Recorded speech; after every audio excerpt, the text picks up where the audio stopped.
સિંચાઈ.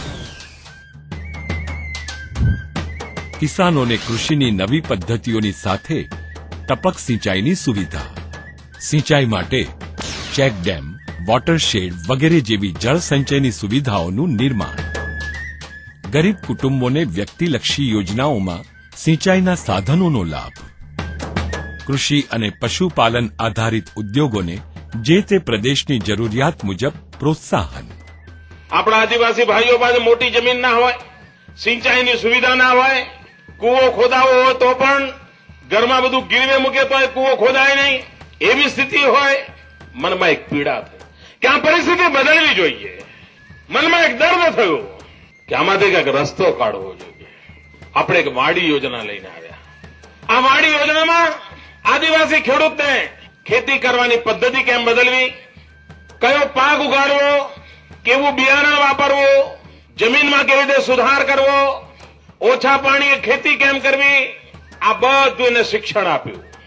એક સિઝનમાંથી બીજી સિઝનમાં જતી વખતે વચ્ચે શું કમાણી કરાય એનું શિક્ષણ આપ્યું. અને વાડી પ્રોજેક્ટ દ્વારા આદિવાસીઓના જીવનની અંદર જે વાડીમાં એને માંડ 10,000, 12,000, 15,000 રૂપિયા મળતા હતા, આજે વાડીમાં અંદર કામ કરનારો આદિવાસી ખેડૂત 1.5 લાખ રૂપિયા, 1.25 લાખ રૂપિયા, 2 લાખ રૂપિયા કમાતો.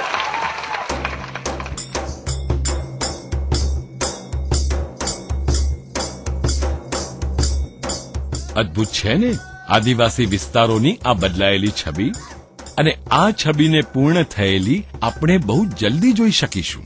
છોટા ઉદેપુર તાલુકાના આદિવાસી વિસ્તારોમાં વાયમેક્સની કાર્યવાહી શરૂ પણ થઈ ચૂકી છે.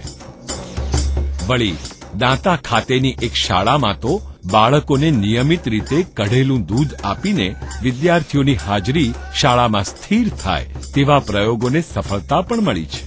આ ઉપરાંત 10 નવી શાળાઓ માટે જમીન તેમજ નાણાંની ફાળવણી કરી દેવામાં આવી છે. અત્યાર સુધી ફક્ત નાગલીની ખેતી કરતો આદિવાસી કિસાન હવે કાજુ વાવવા લાગ્યો છે અને બમણું કમાવા લાગ્યો છે. આ યોજના અંતર્ગત શ્રમજીવીઓની કાર્યક્ષમતા અને કુશળતા વધારવા માટેની યોજનાઓ પણ આકાર લઈ ચૂકી છે. ખાસ કરીને ખાનગી ક્ષેત્રની કંપનીઓની મદદથી પૂરી થનારી યોજનાઓ માટે કંપનીઓની સંમતિ પણ હાંસલ થવા લાગી છે. કરવું તો સારામાં સારું કામ કરવું, સારામાં સારી રીતે કરવું, જલ્દીમાં જલ્દી કરવું અને લોકોને ઉપયોગમાં આવે એવી રીતે કરવું. રાજ્ય સરકારે ઘણા ટૂંકા ગાળામાં અનેક પડકારો પર જીત હાંસલ કરી છે.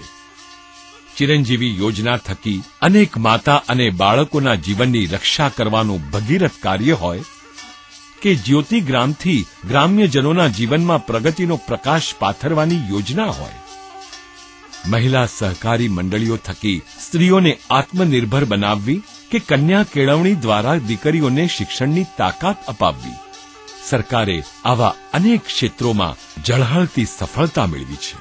અને એટલે જ વનબંધુ કલ્યાણ યોજનાની સફળતા અત્યારથી જ નિશ્ચિત છે.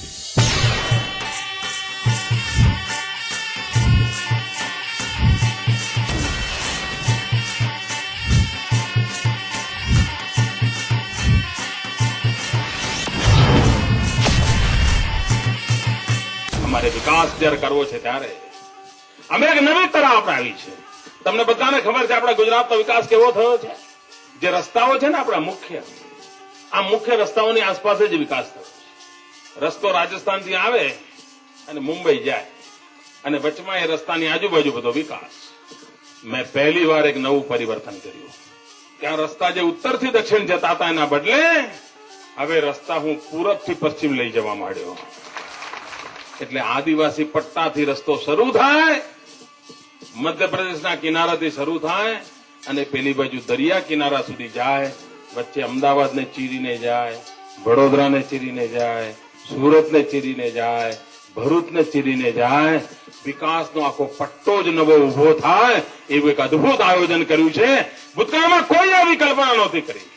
મને ખબર છે કે જે અવિકસિત વિસ્તારો છે એને આધુનિકમાં આધુનિક માળખાકીય સુવિધા આપીશું તો વિકાસ આજે આમ ચાલ્યો છે એ વિકાસ આમ ચાલશે તો આ બાજુ મારી આદિવાસી પટ્ટાનો વિકાસ થશે અને આ બાજુ મારા માછીમાર ભાઈઓના સમુદ્ર કિનારાના પટ્ટાનો વિકાસ થશે અને ગુજરાત પહેલેથી જે વચ્ચે વિકસેલું છે એ વિકાસ બંને બાજુ ફેલાશે અને સમગ્ર ગુજરાત વિકાસની બાબતમાં ધમધમતું થશે. આ માળખાકીય પરિવર્તનો, માળખાકીય સુવિધાના પરિવર્તનો, ભાઈઓ બહેનો, આ બધી યોજનાઓ અમસ્તી નથી કરતા. મનમાં એક આગ હોય, મગનમાં એક લગની હોય, દિલમાં એક દાજ હોય કે મારા ગરીબોના કલ્યાણને માટે આ સરકાર ખપી જોવી જોઈએ અને ત્યારે આ વાત બનતી હોય. હે વનબંધુઓ, હવે સમય છે તમારું ઋણ સ્વીકાર કરવાનો. સમય છે તમારી જીવવાની રીત બદલવાનો. તમારી આવકને બમણી કરી તમને આત્મનિર્ભર બનાવવાનો. તમારા તમામ સપનાઓને પૂરા કરવાનો. તમને શહેરીજનોને સમાન બનાવવાનો. તમારા ભવિષ્યને નવો આકાર આપવાનો. જે શક્ય બનશે વનબંધુ કલ્યાણ યોજના, વંચિતોના વિકાસની નેમ.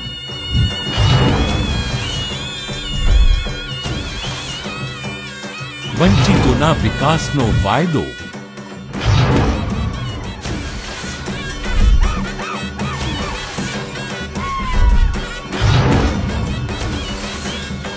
પરિવર્તનની નવી દિશા.